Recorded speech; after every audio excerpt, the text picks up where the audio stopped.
Soit connaître Dieu personnellement. Connaître Dieu personnellement. Je vous propose quelques textes de la parole du Seigneur. Personnellement, merci. Nous allons lire quelques textes de la parole de Dieu. On peut avancer. Jean 21, versets 12 à 19. Évangile selon Jean, chapitre 21, versets 12 à 19. Jésus leur dit, venez manger, et aucun des disciples n'osait lui demander, qui es-tu, sachant que c'était le Seigneur. Jésus s'approcha, prit le pain et le en donna, et fit de même du poisson. C'était déjà la troisième fois que Jésus se montrait à ses disciples depuis qu'il était ressuscité des morts. Après qu'ils eurent mangé, Jésus dit à Simon Pierre, Jésus dit à Simon Pierre, Simon, fils de Jonas, m'aimes-tu plus que ne m'aiment ceux-ci? Il lui répondit, oui Seigneur, tu sais que je t'aime. Jésus lui dit, paie mes agneaux. Il lui dit une seconde fois, Simon, fils de Jonas, m'aimes-tu? Pierre lui répondit, oui Seigneur, tu sais que je t'aime. Jésus lui dit, paie mes brebis. Et il lui dit pour la troisième fois, Simon, fils de Jonas, m'aimes-tu? Pierre fut attristé de ce qu'il lui avait dit pour la troisième fois, m'aimes-tu? Et il lui répondit, Seigneur, tu sais toutes choses, donc tu es omniscient, tu sais que je t'aime. Jésus lui dit, paie mes brebis, paie mes agneaux, paie mes brebis, paie mes brebis. En vérité, je te le dis, quand tu étais plus jeune, tu te saignais toi-même et tu allais où tu voulais. Mais quand tu seras vieux, tu étendras tes mains et un autre te ceindra et te mènera où tu ne voudras pas. Il dit cela pour indiquer par quelle mort Pierre glorifierait Dieu, et ayant ainsi parlé, il lui dit, suis-moi. Lève la main droite, dis Seigneur, je suis là et je vais te suivre. Deuxième texte, s'il vous plaît. Deuxième texte. 1 Jean 1, verset 1 à 3, un texte extraordinaire. 3 premiers versets du premier épître de Jean. Ce qui était dès le commencement. Rappelez-vous dans Jean chapitre 1 verset 1, il parle de ce qui était au commencement. Qui était au commencement? Au commencement était là, elle était avec, et elle était, voilà. Dans son premier épître aussi il commence par là. Il dit, ce qui était dès le commencement, ce que nous avons, plus fort, ce que nous avons, ce qui était dès le commencement, un, ce que nous avons, deux, ce que nous avons, de nos, 3. Ce que nous avons et que nos mains ont concernant la parole de vie, car la vie a été manifestée et nous l'avons vue et nous lui rendons témoignage et nous vous annonçons la vie éternelle qui était auprès du Père et qui nous a été manifestée. Verset 3. Ce que nous avons vu et entendu, nous vous l'annonçons à vous aussi, afin que vous aussi vous soyez en communion avec nous. Or, notre communion est avec le Père et avec son Fils Jésus-Christ. Amen. Troisième texte. Esdras 3, 10 à 13. J'aimerais qu'on lise ensemble, à haute voix, 1, 2, 3. Lorsque les ouvriers posèrent les fondements du temple de l'Éternel, on fit assister les sacrificateurs en costume avec les trompettes et les Lévites, fils d'Asaph, avec les cymbales, afin qu'ils célébrassent l'Éternel d'après les ordonnances de David, roi d'Israël. Ils chantaient, célébrant et louant l'Éternel par ses paroles, car il est bon, car sa miséricorde pour Israël durera toujours. Et tout le peuple poussait de grands cris de joie en célébrant l'Éternel, parce qu'on posait les fondements de la maison de l'Éternel. Reprenez avec moi, parce qu'on posait les fondements de la maison. Pour la dernière fois, les fondements de la maison de l'Éternel. Verset 12. Mais plusieurs des sacrificateurs et des Lévites et des chefs de famille âgés qui avaient vu la première maison. Quand on dit première maison, c'est la maison de qui?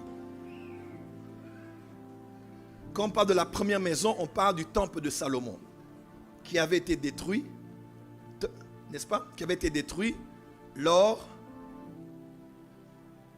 de la prise de Jérusalem. Vous vous rappelez? Et on dit, on peut aller verset 12.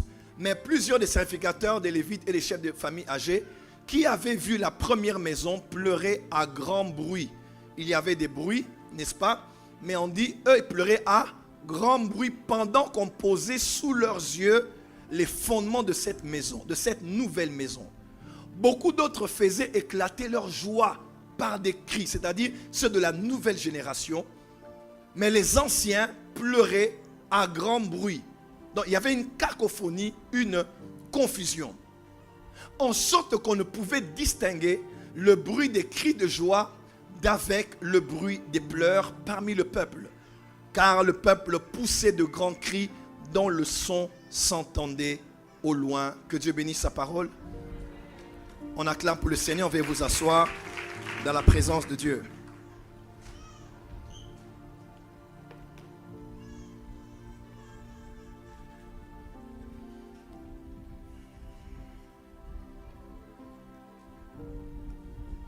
Alléluia.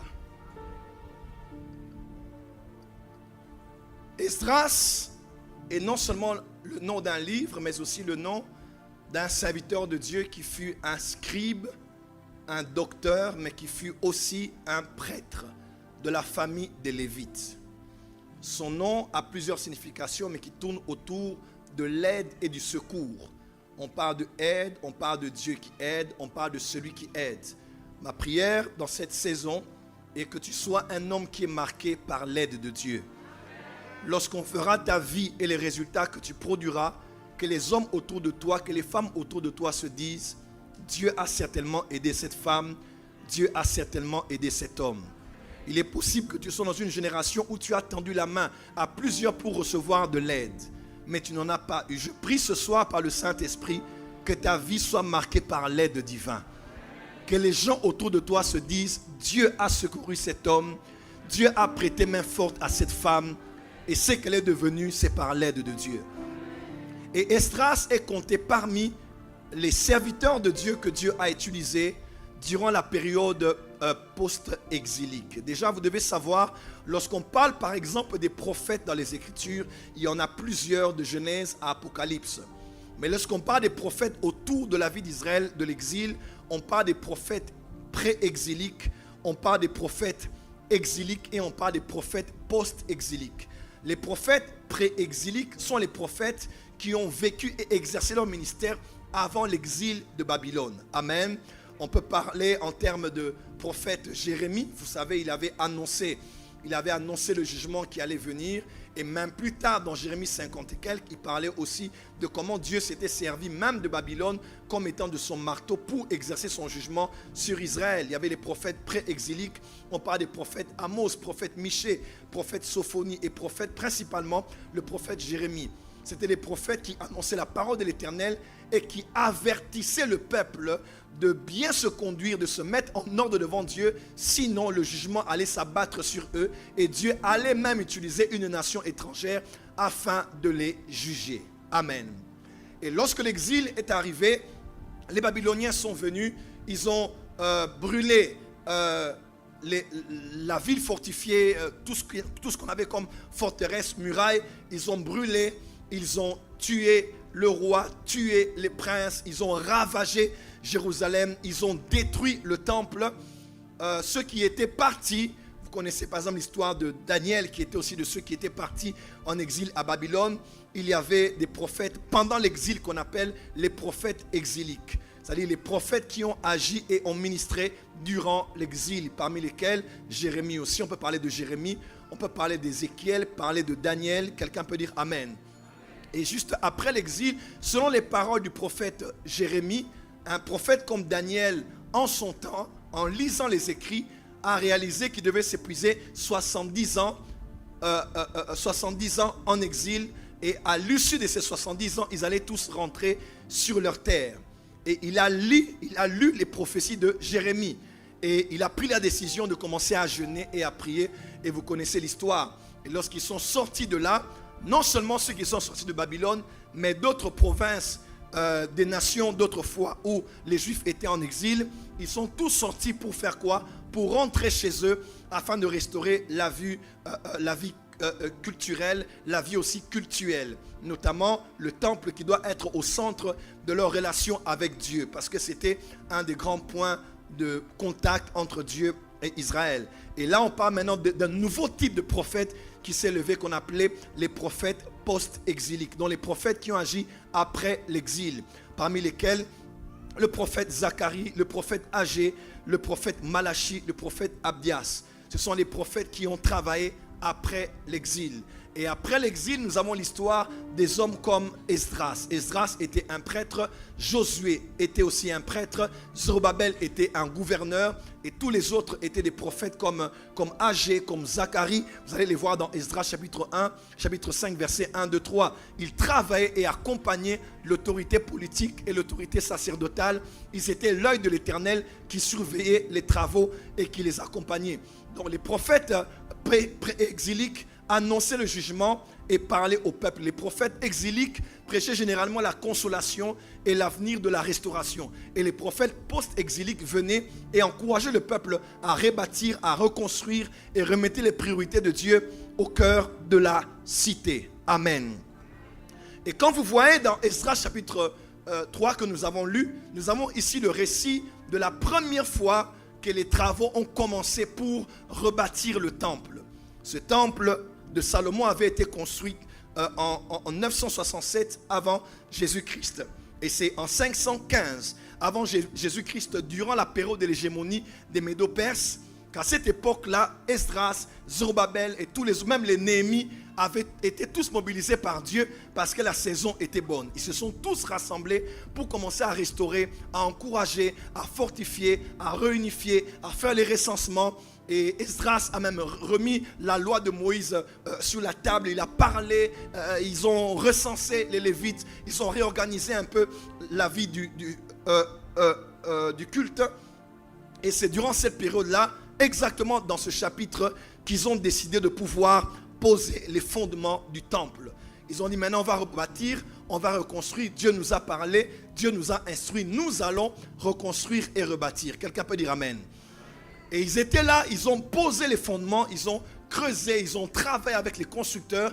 Lorsqu'ils posaient les fondements du temple, du nouveau temple qui allait être érigé, la nouvelle génération qui avait été en exil, ou même ceux qui étaient là sur place, avec les pauvres et qui vivaient de manière très misérable, puisque le Dieu d'Israël les avait comme abandonnés. Ils étaient livrés à leur propre sort, sans temple, sans prêtre, sans sacrifice. Ils vivaient comme ça. Ils ont retrouvé l'espoir de voir que la nation allait renaître et le temple allait être reconstruit, comme ils avaient appris plus de 400 ans avant, à l'époque de Salomon. Et ils savaient par histoire que c'était un grand temple, un temple glorieux, le feu était descendu, la nuit était descendue, la gloire était descendue.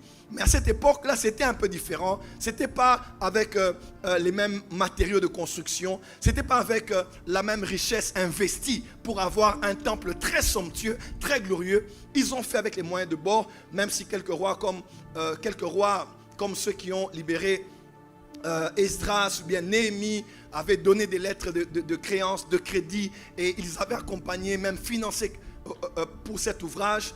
Ils se sont retrouvés avec les moyens de bord et ils étaient là pour reconstruire le temple. Alors ceux de la nouvelle génération qui voyaient cet événement, qui participaient à cet événement, étaient dans la joie. Ils disaient waouh! Et ils criaient, ils chantaient, ils louaient. Ils étaient dans la joie parce qu'ils voyaient le début d'un nouveau temple. Ils étaient contents pour la nouveauté, contents pour la restauration, contents pour le nouveau qui arrivait. Mais la Bible déclare, ceux qui étaient de l'ancienne génération, qui eux avaient assisté quand on faisait la dédicace du temple de Salomon, ils firent une comparaison claire et nette entre la gloire de la maison de Salomon et cette nouvelle gloire qui était, ce nouveau temple qui était en train d'être édifié. Et les uns, ceux de la nouvelle génération, chantaient et louaient et criaient, mais de l'ancienne génération pleuraient, puisqu'en faisant la comparaison, on mettait un rétroviseur devant eux. Quand ils pensaient à ce qui s'était fait hier et ce qui se fait aujourd'hui, ils ont dit, ces jeunes gens, ils ne savent pas. Ils se réjouissent pour ça, mais ils ne savent pas ce qu'on avait vécu. Quand ils regardent le présent, ils disent, c'est bien ce qui se fait, c'est glorieux ce qui se fait, mais ce n'est pas au niveau de ce qu'on avait vu Dieu faire par David, quand il avait tout rassemblé et donné instruction à son fils Salomon, qui avait tout mobilisé pour offrir à Dieu, au milieu des peuples de la terre, un temple glorieux, afin que les nations entières viennent y affluer et invoquent le nom de l'Éternel. Quand ils regardaient les genres de matériaux, ils regardaient le genre de temple que l'on construisait, ils étaient en train de pleurer, puisqu'ils étaient nostalgiques. Ils pleuraient tellement, mais les jeunes riaient tellement, ils se lamentaient tellement, mais les jeunes étaient tellement fiers, à tel point que les bruits étaient tellement confus, tellement dans la cacophonie, que les bruits se faisaient entendre jusqu'au loin. On disait, mais pourquoi ce brouhaha, pourquoi ce cri? La nouvelle génération était contente de ce qui se faisait, mais l'ancienne était en train de pleurer parce qu'il savait par comparaison déductive que ce temple n'a rien à voir avec ce que Dieu avait fait hier. Est-il donc possible aujourd'hui qu'on ait différents types de bruits mélangés dans l'église? Est-il possible aujourd'hui que deux générations soient en train de réagir? De ceux qui ont vu l'église primitive, de ceux qui ont vu l'église il y a quelques années, et ceux qui voient l'église aujourd'hui, est-il possible que nous, de cette génération, nous nous réjouissons des temples, nous nous réjouissons des instruments, des lumières, des sons, des business class, des fumées, des concerts, des retraites, des voyages, des retraites prophétiques, des services prophétiques, qu'on se réjouisse de ce que l'on voit? Et pourtant, une autre génération est là qui a vu ce que Dieu faisait hier. Celle-là ne rit pas, celle-là n'acclame pas, celle-là dit c'est bien, mais ça n'a rien à voir avec ce qu'on avait hier. Je n'aime pas être nostalgique, mais il y a des fois où c'est important de mettre un rétroviseur et de réaliser qu'il y a une différence entre le christianisme d'hier et le christianisme d'aujourd'hui. Le christianisme d'aujourd'hui, certes, a évolué dans beaucoup de domaines et on ne peut qu'acclamer le Saint-Esprit pour ce qu'il fait. Mais de l'autre côté, il semble que par observation, il y ait une grande différence entre la maison d'hier et la maison d'aujourd'hui. Entre les chrétiens d'hier et les chrétiens d'aujourd'hui. Je connais le Seigneur il y a de cela presque 30 ans maintenant. Et quand je réalise les chrétiens d'hier avec qui nous nous étions convertis, qu'on se rencontre quelquefois et qu'on parle de la vie chrétienne, et que je vois les chrétiens qui sont nés de nouveau, ça fait 10 ans, ça fait 15 ans, ça fait 5 ans, ça fait 3 ans, je réalise qu'il y a un grand décalage. Et pendant que plusieurs cris sautent et dansent à l'église, nous qui avons vu certaines choses il y a 30 ans passés, nous ne sommes pas en train de chanter seulement, mais au fond de nous, nous pleurons. Au fond de nous, nous crions. Parce qu'il y a une différence entre ce qu'on voit hier et ce que l'on voit aujourd'hui. Tu n'as pas dit amen là où tu es. Tu n'as pas dit amen là où tu es. Est-il possible qu'on soit énormément dans la joie, qui n'est pas une mauvaise chose? Mais est-il possible que les choses qui se faisaient hier soient différentes de celles que l'on voit aujourd'hui? Et surtout les chrétiens qu'on avait hier, surtout, ne soient différents de ceux que l'on voit aujourd'hui? Il y a une nouvelle église qui se lève aujourd'hui, mais il semble que cette église est beaucoup plus une église d'apparence par rapport à l'église d'autrefois. Quelqu'un peut dire amen très fort. Dis amen très fort. Dis amen très fort. Je regarde cette comparaison des fois avec la technologie. Autrefois, je suis né en Allemagne, à Bonn. On a vécu quelques années en Belgique. Mon petit frère est né là, à Bruxelles. Je me rappelle qu'on avait une télévision qu'on a emmenée de Bruxelles à Kinshasa. Cette télévision a pratiquement grandi avec nous. À un point où quand elle avait des problèmes, on prenait des fourchettes. Quand les boutons étaient cassés ou bien étaient déconnectés d'une autre partie du bouton, on prenait les fourchettes ou les couteaux, on mettait et on cherchait les chaînes de télé. Des fois, quand ça ne marchait pas bien, on tapait dessus. Poum! Et ça redevient clair. Vous vous rappelez? Pas besoin d'antenne compliquée.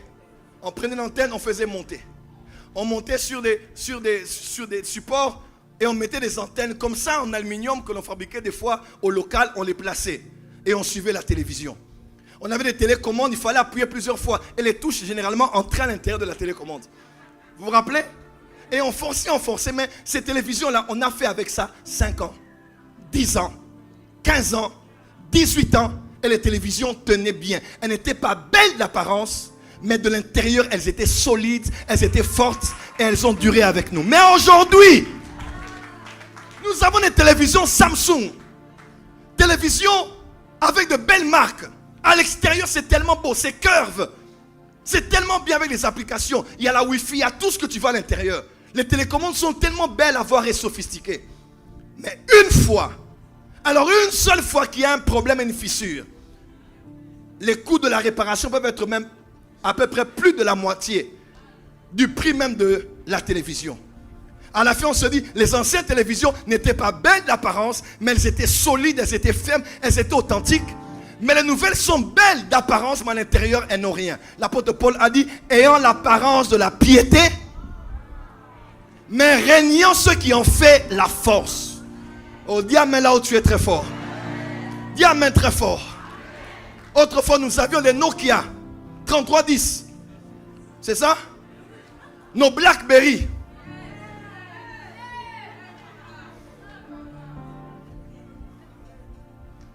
Toutes ces marques de téléphone qui n'étaient pas forcément sophistiquées d'apparence, on n'aurait jamais cru qu'on aurait utilisé des téléphones sans touche. Aujourd'hui, on est tellement habitué qu'on ne réalise même plus que les touches là n'existent plus. Elles n'étaient pas belles d'apparence, mais nous avons vécu longtemps avec elles. D'autres même sont revenus à elles aujourd'hui. Mais aujourd'hui, tout est beau d'apparence, mais une petite fissure, un peu de tombée dans l'eau, et le problème de display, et ce qui dérange le plus. Après, il faut réparer, il faut réinitialiser, il faut flasher. Il y a tellement de termes autour de ça. Prophète Jacques, est-il possible que hier, les chrétiens n'étaient pas beaux d'apparence comme nous aujourd'hui? Ils n'étaient pas en costume, ils n'étaient pas avec de belles églises. Ils priaient sous des palmiers, ils priaient sous des catacombes, ils priaient en secret. Mais ils avaient quelque chose en eux qui faisait leur force. Mais il est possible qu'aujourd'hui, on soit tellement dans l'apparence et dans tout ce qui est du superflu, des vêtements, des plantes, des mèches, des parfums, des cols pastorales, des croix, des talits et de tout ça. Mais qu'on ait régné ce qui fait la force du christianisme. Et ceux qui ont étudié l'histoire de l'Église savent qu'il y a une grande différence. Je ne parle pas en termes d'impact et d'avancée. Je parle en termes de qualité de vie des chrétiens. Si on prend l'apôtre Paul comme pasteur, on le ramène dans notre génération, on pourra s'étonner de beaucoup de choses. Si on prend Pierre, ou bien si on va penser aux églises des martyrs, on les amène dans notre génération et ils voient comment les chrétiens abandonnent pour si peu, murmurent pour si peu, donnent à Dieu des ultimatums pour si peu, vont coucher avec des hommes pour si peu. Ils vont se dire, est-ce que c'est le christianisme ou bien c'est autre chose? Je crois que l'un des grands problèmes, c'est pourquoi, c'est quoi? Aujourd'hui, on ne connaît plus Dieu personnellement.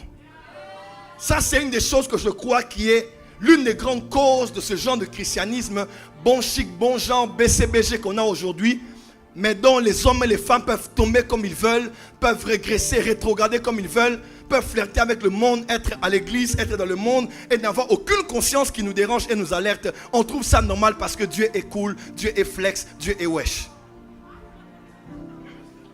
Tu n'as pas dit amen. Tu n'as pas dit amen. J'ai fait une année de missiologie à Kinshasa. Une année de missiologie. Pendant que je faisais la missiologie, un missionnaire est venu faire une conférence dans notre salle des étudiants pour nous parler de la mission dans les milieux hostiles. Et il a dit, il revient de la Chine. Et à la Chine, cette année-là, ils avaient organisé une convention dans les églises cachées, les églises souterraines, les églises des souterraines, à cause du fait que le christianisme n'est pas légalement autorisé.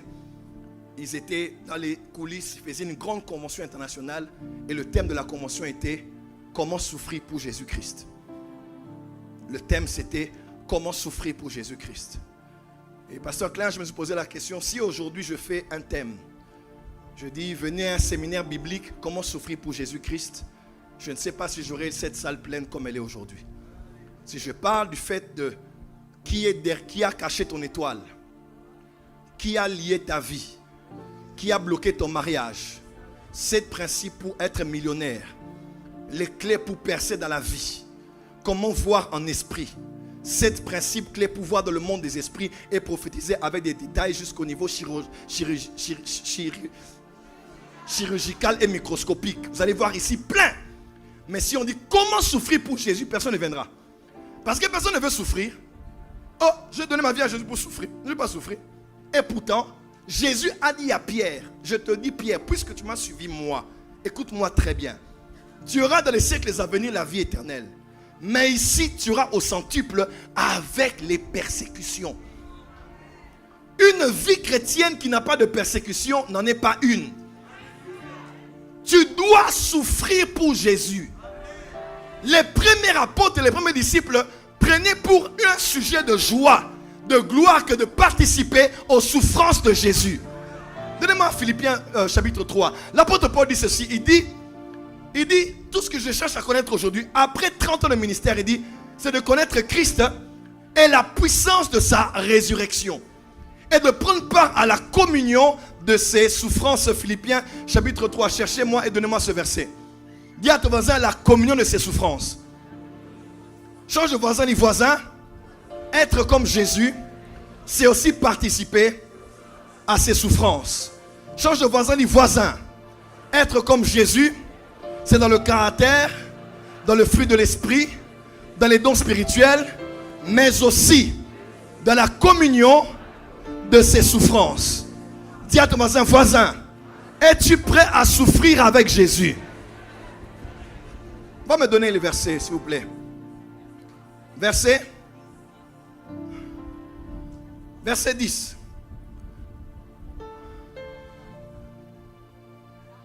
Trois 10.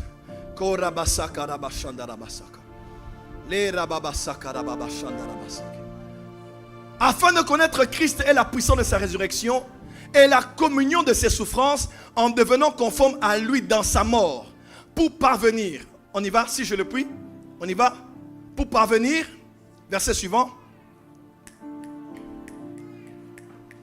Si je puis, à la résurrection d'entre les morts, continue. Verset 12.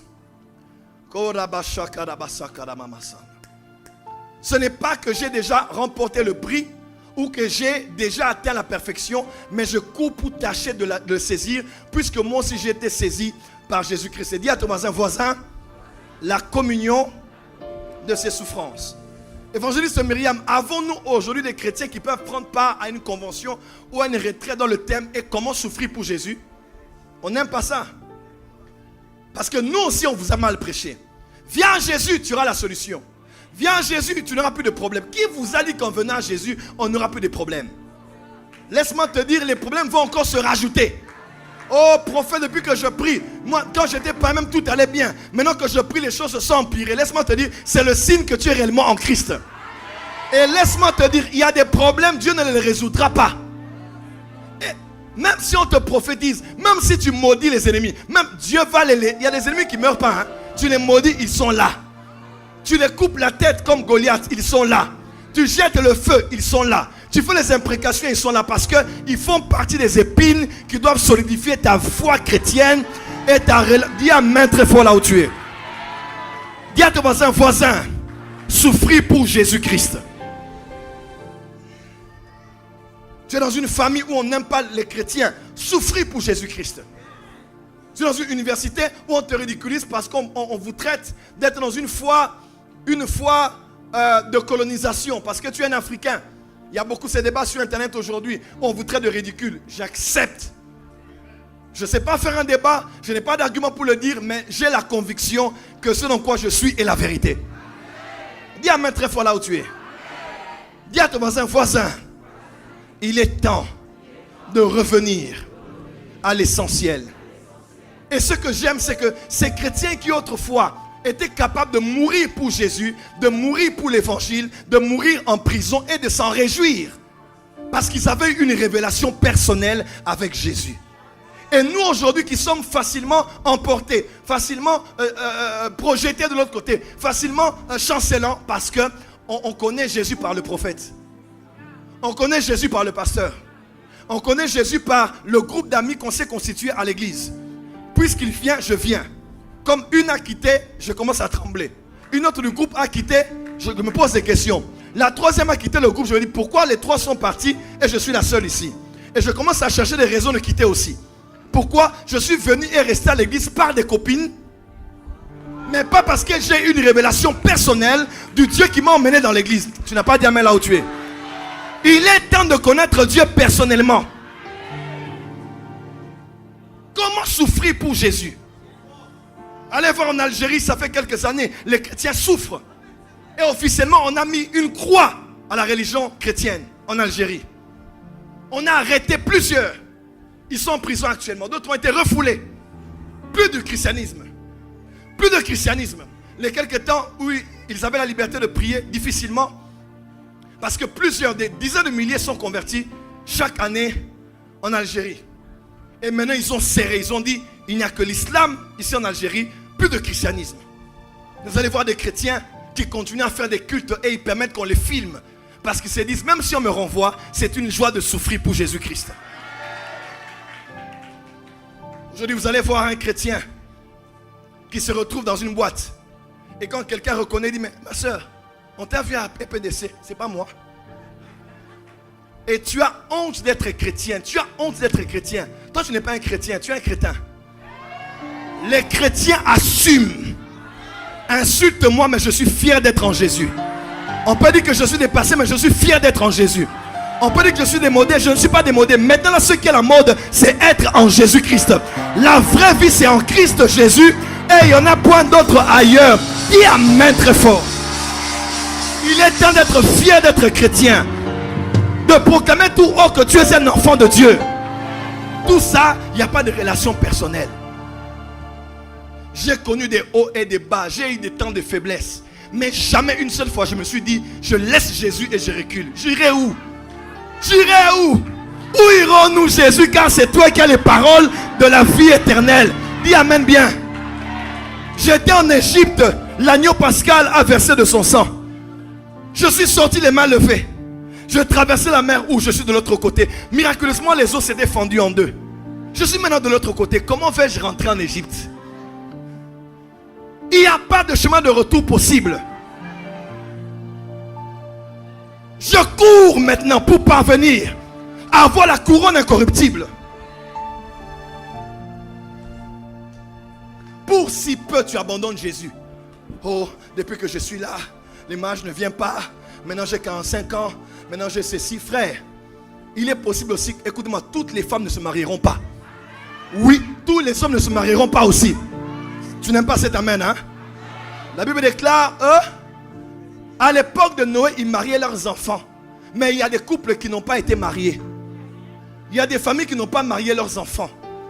Parce que si Jésus doit attendre de revenir, après que tout le monde se soit marié, et ait vu ses promesses se réaliser, Jésus ne viendra pas. L'enlèvement ne se fera pas parce que maintenant toutes les prophéties se sont accomplies. Alors Jésus est venu. Non, il y a des prophéties de plusieurs qui ne s'accompliront pas. Mais la trompette sonnera. Et la voix de l'archange, les morts vont ressusciter. Et nous allons être transformés. La vie chrétienne, ce n'est pas une vie où on attend l'accomplissement des prophéties. Non, la vie chrétienne, c'est j'ai reçu Jésus de ma vie. Et je vis pour lui jusqu'à la fin. Je ne crains pas Dieu pour les promesses. Je ne vis pas, écoute-moi. Si la vie chrétienne, c'est seulement tu demandes et on te donne. Tu pries pourquoi? Si Dieu te donne tout ce que tu cherches, tu prieras pourquoi après? Pourquoi? La vie chrétienne n'est pas une vie où on est là, donc chaque matin, j'attends les promesses. Non!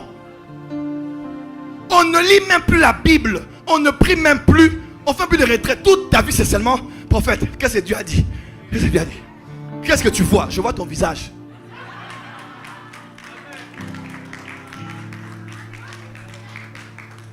Ceux qui sont nés aujourd'hui se réjouissent des beaux temples que nous faisons. Mais ceux qui connaissent l'église autrefois savent qu'on prenait des chrétiens à l'époque de Néron. On les arrêtait. On faisait des embûchés. On prend les chrétiens, on les met dans un stade, Parc des Princes. Et tout le monde est plein, on regarde les chrétiens. On met et on les brûle. Et pendant qu'on les brûlait, ils chantaient Maranatha. Pendant que les brûlait, ils souriaient. On ouvrait les grilles. On laissait entrer les bêtes féroces. Les bêtes féroces les mangeaient. Pendant qu'on les mangeait, on voyait leur visage qui souriait pendant qu'ils mouraient. Ça, c'était quelle joie. On te mange la jambe et puis tu ris. On te mange le visage et puis tu chantes. Aujourd'hui, qui chante encore pendant que tout va mal? Qui chante? Qui chante? Tu cherches quel est le plus grand prophète qui est en ville actuellement. Tu cherches, là tu vas avoir ta délivrance, frère. La vie chrétienne n'est pas qu'une vie de délivrance. La vie chrétienne, hein, écoute-moi, la première délivrance, c'est d'avoir Jésus. Il est écrit, vous connaîtrez la vérité, Jean 8, et la vérité vous affranchira. Papa, on n'a pas dit vous connaîtrez une vérité. Vous connaîtrez la vérité. Quelques versets après, il dit, si le Fils de l'homme vous affranchit, vous serez réellement libre. C'est quoi cette vérité qui affranchit? C'est Jésus qui est en toi.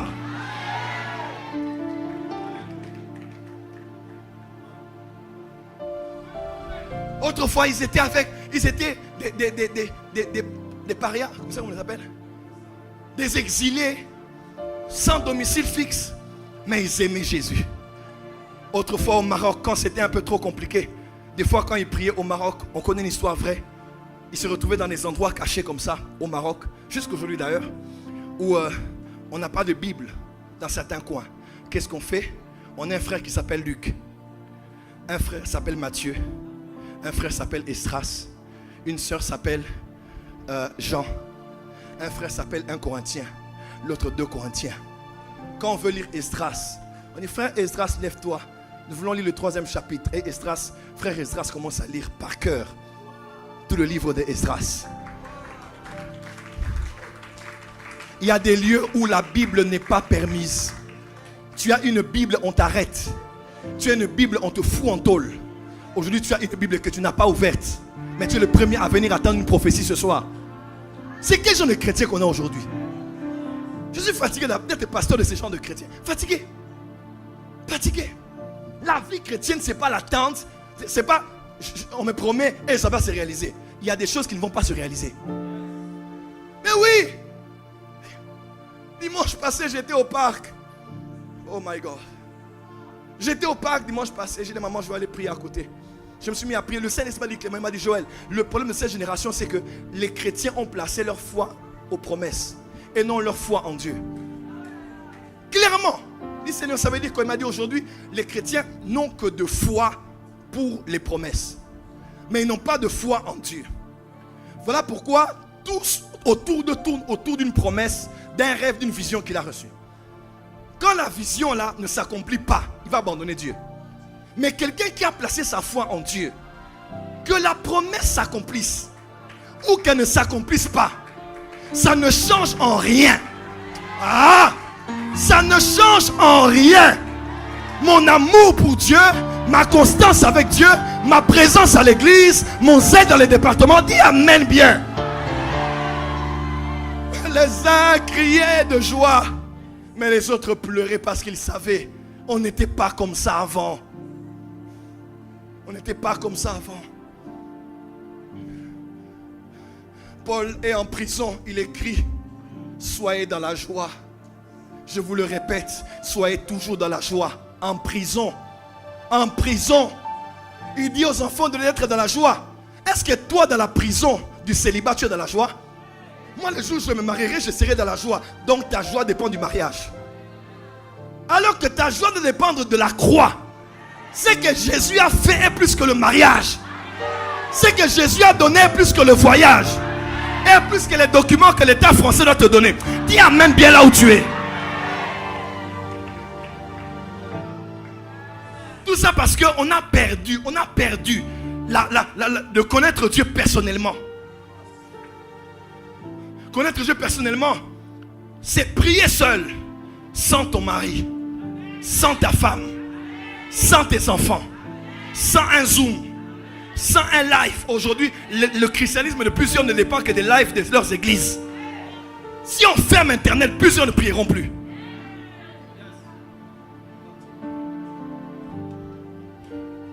Quand la voiture a une panne et que le pneu est troué, qu'est-ce qu'on met? On met une crique, c'est ça? On appelle ça comment? Les chrétiens qui ne vivent que des criques aujourd'hui. Ils n'ont que de support pour tenir. Il faut entendre quelqu'un chanter pour prier. Il faut entendre quelqu'un chanter pour faire 1 heure du temps. Écoute-moi, la vie de prière ne doit pas être motivée par le modérateur. Ni par une chanson que tu aimes bien mettre sur YouTube. Mais les chansons de l'expression de ton amour pour Dieu que tu as à l'intérieur de toi. Tu peux prier sans musique, sans chanson. Mais tu fais 2 heures, 3 heures, 4 heures. Parce que tu connais Dieu personnellement.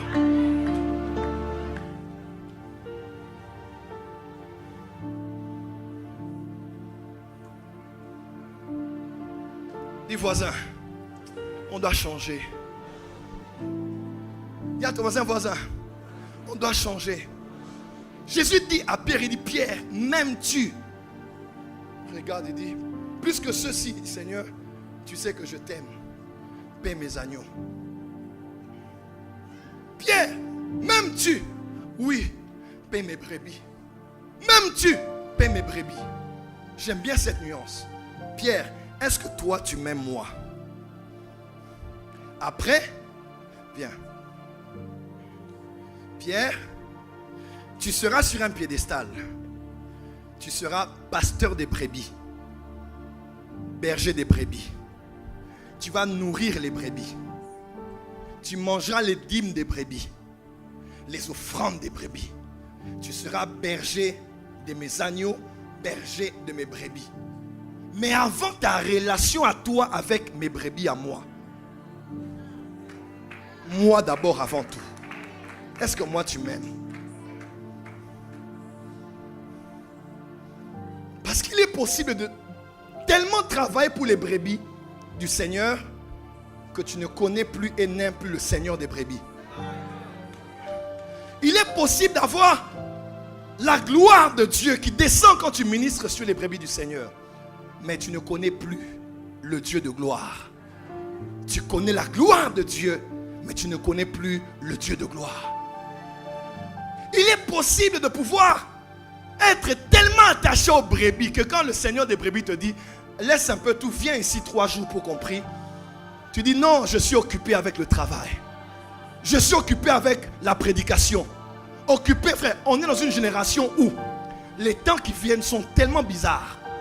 Intelligence artificielle, toutes les folies des hommes actuellement où les hommes se prennent pour des cahiers, des arbres, les hommes se prennent pour des animaux, pour des chaises, des tables.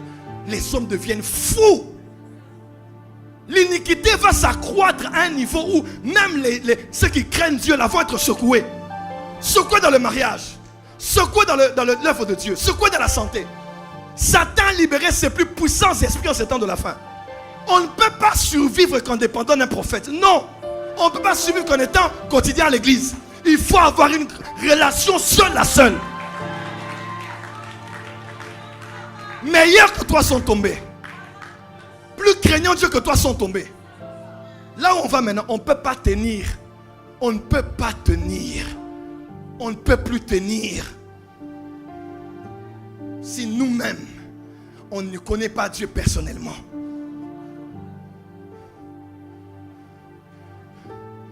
Je vais t'établir sur mes brebis. Mais est-ce que tu m'aimes? Je veux faire de toi mettre sur un piédestal. Mais est-ce que moi, écoutez-moi, Jésus disait à Pierre, il disait, Pierre, tu n'as aucune idée, d'ici quelques jours, tu prêcheras à la Pentecôte. Tu gagneras 3000 âmes. D'ici quelques jours, tu seras avec Jean à tes côtés et tu diras, je n'ai ni or ni argent, mais ce que j'ai à te donner, lève-toi au nom de Jésus, lève-toi et marche. Pierre, dans quelques jours là, tu passeras, acte 5, et ton ombre guérira des malades. Pierre, dans quelques jours, Tabitha Dorcas va mourir par ta prière. Elle reviendra de la mort à la vie. Pierre, je vais tellement t'utiliser. Tu seras la colonne de l'église, acte 2, verset 1. Tu seras, Galates 2, verset. Tu seras un pilier pour l'église. Je vais t'utiliser, t'élever. Mais est-ce que d'abord, tu m'aimes? On doit régler ça, toi et moi. Je veux que notre relation ne soit pas détruite par ta relation avec mes brebis.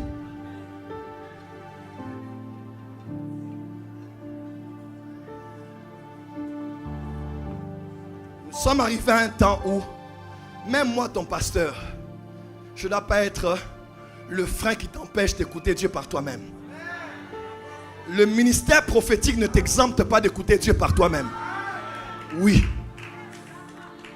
Connaître Dieu personnellement, c'est arriver à un point où tu peux écouter Dieu avant le prophète, pendant le prophète et après le prophète. Au point où quand le prophète prophétise, tu dis, Dieu me l'avait dit. Au point où le prophète prophétise, tu dis, je n'avais pas entendu ça, mais je sens que ce qu'il dit c'est vrai. Au point où quand le prophète prophétise, tu n'as pas compris, tu vas prier, et après Dieu te dit aussi que c'est moi qui lui ai parlé. Nous sommes de la nouvelle alliance. On ne gravite plus autour d'un prophète. j'aime le prophétique. Je suis prophète, c'est ma vie. Mais ça me fait mal des fois où je vois des chrétiens. Ils veulent écouter Dieu, mais leur Bible est fermée. Si tu n'as pas appris à écouter Dieu dans la Bible, tu n'apprendras pas à discerner sa voix hors de la Bible. Voilà pourquoi un prophète vient ici, tu es là-bas. Un prophète est sur TikTok, tu es là-bas. Je crois au prophétique, vous me connaissez bien. Mais je crois qu'il y a des fondations qu'il faut poser. Sinon, on va créer une groupe de chrétiens et fanatiques qui ne viennent que parce que c'est JFT, c'est Maman Simiane, ça fait bon, ça fait beau. Nous ne sommes rien, nous là, nous ne sommes rien. Nous ne sommes que de la poussière là. Dieu a soufflé dessus, il a mis un peu de sa miséricorde et on est debout. S'il veut me prendre aujourd'hui, il me prendra. Tu vas encore aller chez quel prophète? Cherche Dieu. Cherche Dieu. Rentre à la maison, éteins le téléphone, cherche Dieu pour toi-même. Demande au pasteur, donnez-moi quelques jours, je vais en retraite. Cherche Dieu pour toi-même. On est toujours sous cric aujourd'hui. Lecture biblique, tu dois lire un programme de lecture biblique de l'église. Et nous, on ne fait que ça parce que si on ne fait pas ça, ils ne liront pas. Alors qu'il y a des hommes de Dieu qui lisent en une année 3 fois la Bible. Une année 4 fois la Bible. Mais un chapitre pour toi, c'est beaucoup. Mais Netflix, tu as déjà fini Sandman. Tu as fini Squid Game. Tu as déjà fini Old Guard. Tu as déjà fini ça. Les Bridgerton, même n'en parlons pas. Le jour où c'est sorti, tu as déjà tout suivi jusqu'au lendemain. Mais lis la Bible. Tu commences à somnoler comme un coq. Dis à ton voisin, voisin, il est temps de connaître Dieu personnellement. Dis à ton voisin, voisin, il est temps de chercher Dieu personnellement.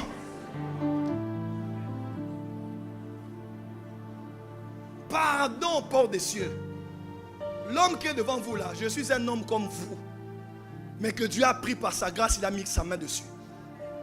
Ne gravitez pas autour de moi comme ça. Comme ta vie chrétienne ne dépend que de mes humeurs. Tu es mal avec Dieu parce que tu es mal avec ton pasteur.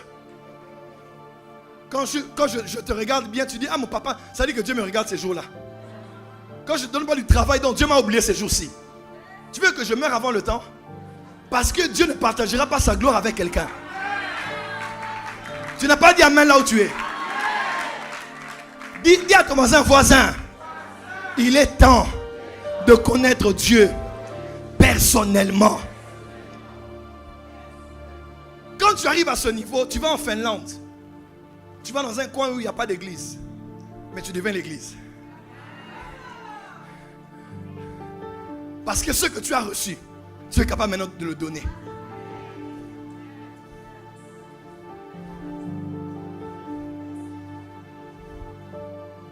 Je célèbre les musulmans. Oui. Je célèbre la foi des musulmans. Parce que Jésus a dit, soyez prudents comme des serpents. Même d'un serpent, on peut apprécier les vertus. Et je ne dis pas qu'ils sont des serpents. Je dis juste que même de ceux qui est contraire à notre foi ou opposé à notre foi, l'homme sage sait tirer des leçons, des bonnes choses que les autres ont. L'enfant est dans l'école islamique. L'enfant, quand l'enfant naît dans une famille islamique, les premières paroles qu'on dit à son oreille, c'est la prière du matin. C'est l'appel à la prière du matin.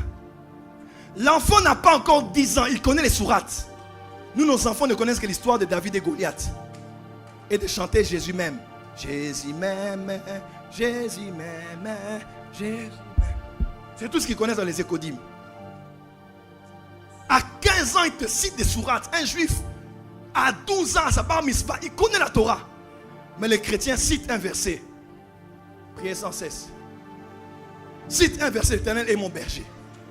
C'est tout ce que tu connais. Jésus pleura. En plein carême, en plein ramadan, les Égyptiens, ça fait quelques années, ont joué au match de football. 2 fois 45 minutes. Sans boire. Sans manger. Parce qu'il faut honorer le carême. C'est sans boire, hein? Sans boire.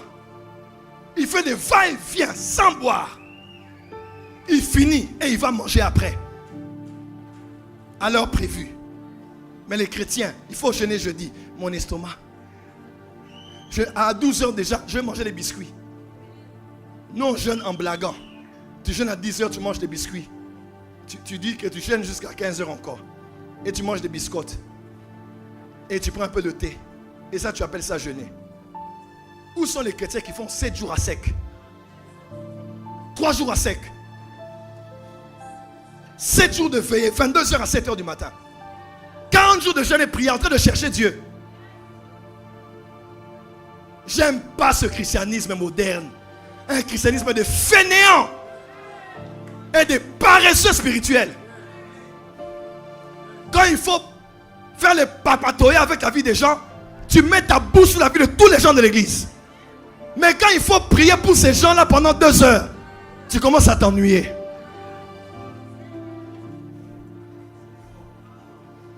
Parce qu'on ne connaît pas Dieu. On est familier à l'église, on est proche des pasteurs, on est proche des hommes de Dieu, mais nous-mêmes on ne connaît pas Dieu.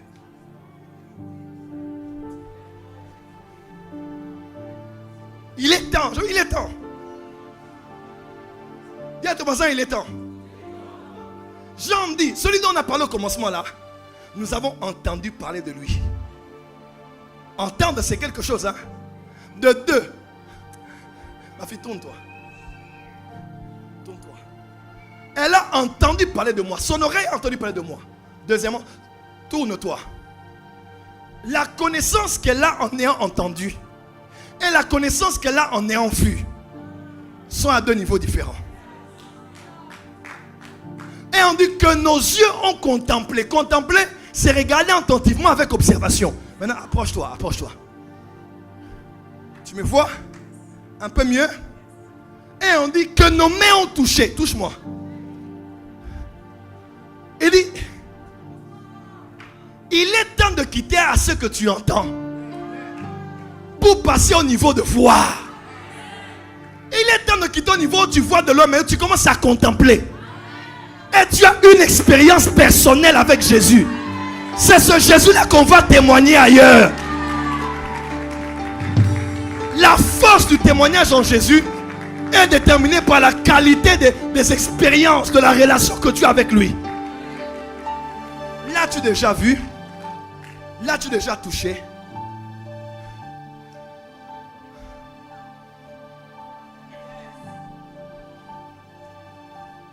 Jésus, je vais maintenant moi aussi te vivre. Dans ma chambre, dans mon sommeil. Quand je lis la Bible, que je te rencontre dedans, je vais te voir dedans. Je vais te voir dedans. Ne me laisse pas sortir d'une lecture biblique tant que je n'ai pas entendu ta voix quitter la Bible et entrer dans mon esprit. Ne me laisse pas sortir d'une méditation biblique tant qu'une parole n'est pas sortie pour nourrir mon âme.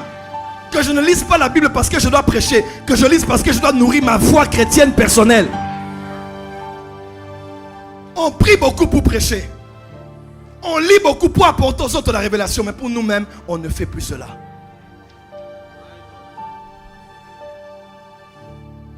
C'est ça l'esprit de la prophétie.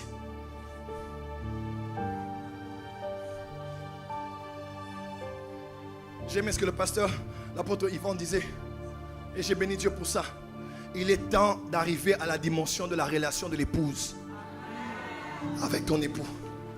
Cette histoire de copinage avec Jésus où on va dans un petit restaurant, un restaurant d'un culte prophétique, où on prend à la carte, on commande ce qu'on veut recevoir. Prophète voit, prophète avance. Où on veut les genres de chansons qu'on aime bien qu'on chante. Quand on ne les chante pas, on n'a pas été connecté. Parce qu'on est dans un date. Où on est avec un Jésus copain. Où on va parler à chandelle. On va un peu chauffer. On se chauffe, on se touche à la main. Mais on ne dort pas dans la même maison. Quand on quitte ces lieux, chacun rentre dans sa maison. Et on se contacte au téléphone. Cette vie chrétienne où on vient flirter avec Jésus à l'église doit se terminer. On ne vient ici que pour quelques friandises, des sensations et des prophéties et des miracles et des expériences. La foi chrétienne n'est pas une expérience. C'est une conscience, une foi, une vie que l'on vit. Il amène bien là où tu es. Et je ne suis pas ici, je suis à l'église. J'ai vu Jésus, maintenant je rentre chez moi et Jésus rentre au ciel. Parce qu'on n'habite pas dans la même maison. Il est temps maintenant, il est temps. Il est temps maintenant où tu ne te sépares plus avec Jésus. Lui rentre au ciel, toi tu rentres à la maison. Il est maintenant plus que temps pour toi d'épouser Jésus. De devenir l'épouse de Jésus. Ou quand on a été à l'église, on a fait une belle expérience. Personne ne rentre chez soi pour qu'on s'appelle au téléphone. On entre de la même voiture, on rentre à la maison. Il est temps que le Jésus que tu vois à l'église qui rentre dans ta chambre avec toi, qui entre dans ton téléphone quand tu tiens ton téléphone, qui se réveille avec toi le matin. Pas question d'avoir un Jésus expérimenté à l'église, mais avoir un Jésus à l'église et à la maison et à l'école et au travail et dans le train. Dis amen très fort. Et quand on se marie, c'est pour le meilleur et pour le pire. Que j'ai l'argent ou que je ne l'ai pas, j'ai accepté cet homme et j'ai fait le vœu d'être avec lui. Épouse de Jésus. L'enfant est venu. L'enfant n'est pas venu. On s'attache à Jésus. Parce qu'on ne le connaît pas pour l'enfant. On le connaît pour la vie éternelle. Dans le futur et dans le présent. Ah, dis amen bien. Voilà pourquoi le père de Samuel a dit à Anne: Anne, arrête de te faire souffrir. Est-ce que moi, ton mari, je ne vaux pas plus que 10 enfants? Est-ce que moi, ton mari, je ne vaux pas plus que 10 enfants? C'est vrai que tu n'as pas d'enfants, mais moi, ton mari, je vaux plus que 10 enfants.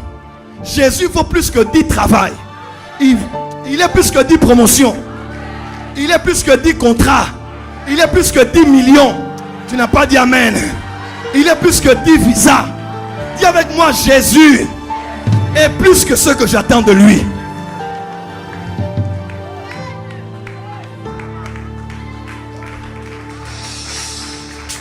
Ton amen ne m'arrange pas. Dis amen là où tu es. Dis amen là où tu es. Dis amen là où tu es. Lui c'est mon fils. Elle c'est mon épouse. Si tu frappes mon fils, je serai fâché. Parce que tu as touché à ma progéniture. Mais si tu touches à ma femme,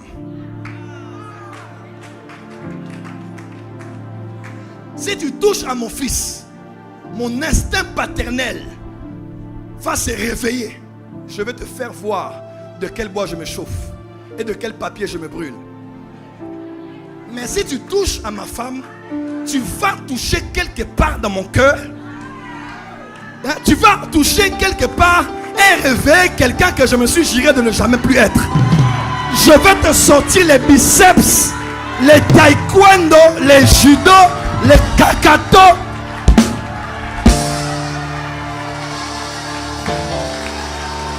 Quand tu es enfant de Dieu, Dieu te défend. Mais quand tu es l'épouse de Dieu, quand tu es l'épouse, celui qui te touche, touche à la prunelle de l'œil de Dieu.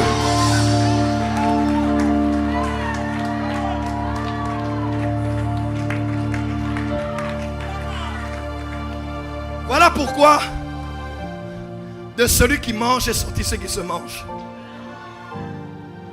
Énigme, personne n'a pu comprendre ça. Il a dit à ses amis, mais les amis de Samson n'ont pas compris. Mais ce qu'il a caché aux amis, quand l'épouse est venue et a commencé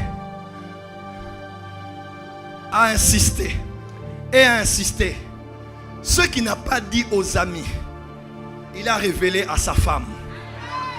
Être enfant de Dieu, c'est bien. Être serviteur, c'est bien. Être ami, c'est bien. Mais être l'épouse, c'est entrer dans la chambre à coucher de Dieu, où Dieu te partage des secrets extraordinaires. Dis amen que je te donne un mystère. Il y a un dicton qui dit: la nuit porte. Ce dicton n'est pas pour les célibataires.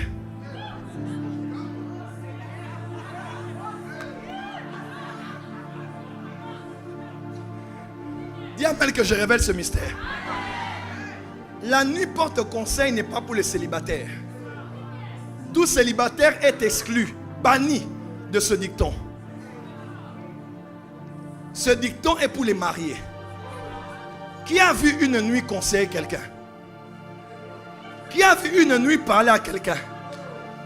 Quand on dit la nuit porte conseil, on dit seulement aux hommes, va dormir. Celle qui dort avec toi te donnera des ordres et des conseils qui feront que le matin, quand tu prendras une décision devant le conseil exécutif de la société, tout le monde croit que c'est après une réflexion cohérente, une réflexion analytiquement posée selon tous les contours, les paramètres de la quintessence du sujet. Et pourtant non, la nuit a apporté conseil. Que les femmes qui conseillent la nuit disent Amen.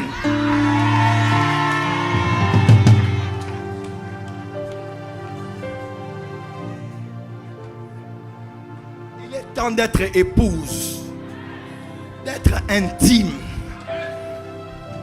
Les enfants, on peut passer avec eux la journée, mais il arrive un moment où on quitte la table.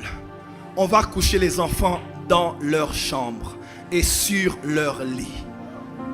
Mais on sait que le lit conjugal, c'est principalement pour ton époux et ton épouse. As-tu une intimité avec Dieu? Toi, tout ce que tu rêves, tout le monde le connaît. Tout ce que Dieu t'a déjà dit, tout le monde le sait. Tout ce que tu as comme conviction, c'est déjà posté sur Internet. Là, tu fais la pornographie spirituelle.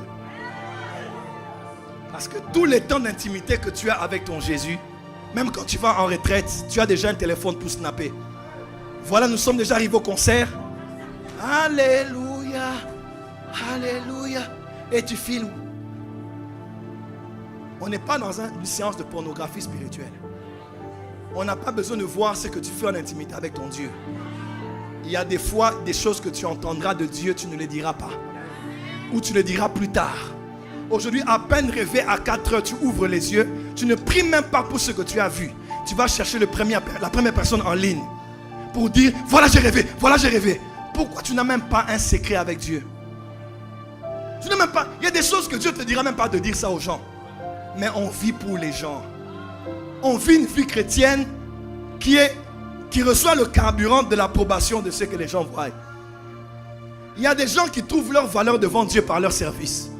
Quand tu dis à quelqu'un, tu ne serviras plus à l'église pendant 2 mois sans suspension, la personne se sentira mal.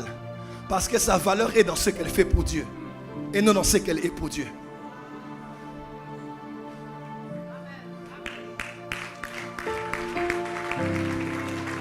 L'amour de Dieu pour toi n'est pas un travail délégué, c'est un amour hérité. Ce n'est pas Dieu t'aime, voilà, il te donne le travail et tu te sens utile. Ce n'est pas un travail délégué, c'est un amour hérité parce que tu es son enfant. Que tu prêches ou tu ne prêches pas, Dieu t'aime.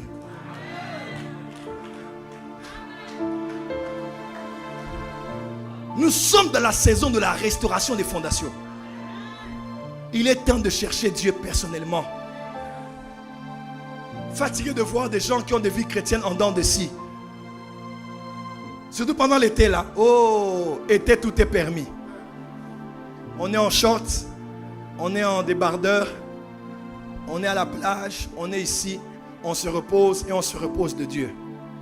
La vie chrétienne, c'est pendant l'hiver et pendant l'été. La vie chrétienne, c'est quand ça va et quand ça ne va pas. Parce que tu es épouse du roi.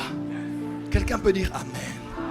Dis à ton voisin, voisin, il est temps de devenir intime, de devenir épouse, de devenir lié, amoureux, amoureuse selon toi, de Jésus. Dis à ton voisin, Jésus, encore Jésus et toujours Jésus. Je vous le dis haut et fort et Dieu m'écoute, les anges m'écoutent. Même si dans ma vie, il y a des choses que j'attends en tant qu'homme, si Dieu ne me les donne pas, je n'arrêterai pas de le servir. Jamais. Je mérite une belle vie de famille, je mérite une maison, je mérite ça. Mais même si Dieu ne me les donne pas, écoute-moi, arrive à un point, écoute-moi, je prie que Dieu t'épargne d'avoir des choses qui vont te séparer de lui. C'est de toute chose que tu sens qui peut me séparer de toi. Prive-moi de cela pendant un moment. Prépare-moi avant de me les donner.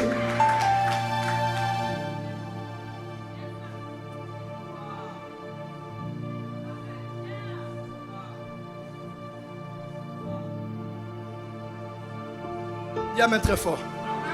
Un de mes fils qui est pasteur à Kinshasa, je parlais avec lui.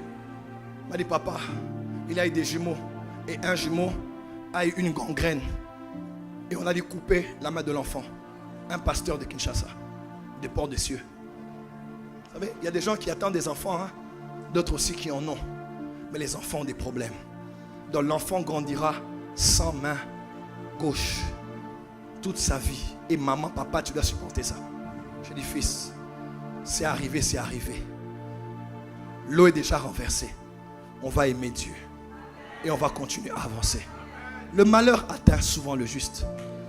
Mais il faut être fort, il faut être forte.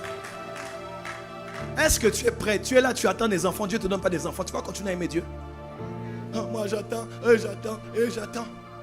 Oh, depuis que je cherche un travail. Seigneur, que le travail vienne ou que ça ne vienne pas. Moi, je suis attaché à toi. Si tu me donnes le travail, gloire à ton nom. Tu sais que mon travail servira à tes intérêts. Mais il ne faut pas une vie chrétienne qui bouge à chaque fois que quelque chose ne va pas. Ah là, tu n'es pas chrétien. Sois ferme et connais Dieu personnellement.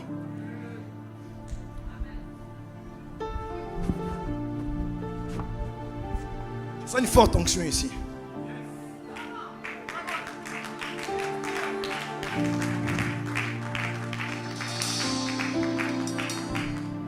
Dis à ton voisin, il est temps de connaître Dieu personnellement. Dis à ton voisin, il est temps d'être intime à Dieu.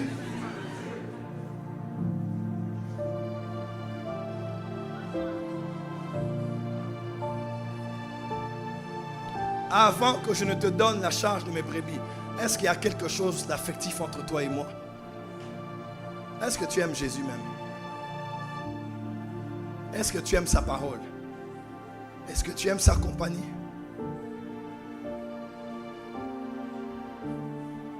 Que ta relation avec le prophète Joël ne puisse pas faire obstacle à ta relation avec Jésus. Il peut parler par moi, il peut aussi parler à ton propre cœur. Car nous avons tous l'esprit qui crie en nous, Abba Père. Tu es aussi un enfant, tu peux aussi l'écouter. Je clôt mon message ce soir. On doit prier et passer un temps prophétique. Je veux conclure mon message en disant ceci. Il est temps de connaître Dieu personnellement. Et ça, ce n'est pas une histoire de 7 principes. Il y a des choses, il y a des lois qui sont inscrites dans le cœur, inscrites dans le bon sens, inscrites dans l'inclinaison. Ce n'est pas toujours, voilà point 1, comment connaître Dieu personnellement. Il faut pas, il y a des choses que tu sentiras ton esprit réclamer que tu fasses pour mieux le connaître davantage. À la porte des cieux, je ne veux pas des fanatiques du prophète Joël. Tu n'as pas dit amen là où tu es. À la porte des cieux, je veux des disciples de Jésus-Christ. Ces chrétiens papillons qui sont ici, là-bas, là-bas, là-bas, là-bas. Je suis fatigué. Même si vous êtes à 2, mais des chrétiens de qualité. On veut aller au ciel. On veut ressembler à Jésus. Et on veut faire avancer les desseins éternels de Dieu sur la terre. Dis amen très fort. Qui veut Jésus ici?